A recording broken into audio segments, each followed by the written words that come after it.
Well, Richard, I said you had a great sense of humour, so I'm going to tell you a great joke. And that joke is that Anthony Albanese is trying to take credit for Donald Trump's peace plan. Can you believe it? He's actually...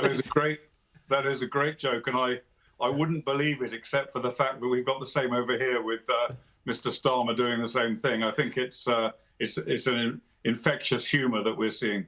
Exactly, lefty humour. I want to just quickly, Richard, ask you, you mentioned the split, if you like, in Hamas. I can imagine that in Qatar, the multi-billionaires are sitting there probably going, OK, well, we've lost this one, we want to survive.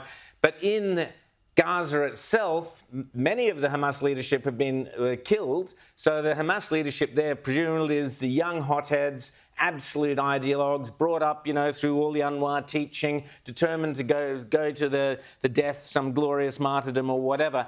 So Israel will presumably, if this thing falls over, which I'm sadly anticipating it will, is going to have to move very, very fast to get in there and finish the job. Is that kind of how you see things playing out if Hamas don't come through?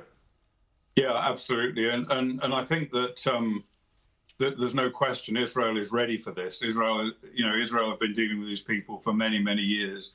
They understand the way this works. They're not going to pull out until they've got what they need, really. And particularly they're not going to pull out anywhere, really, until all the hostages have been released.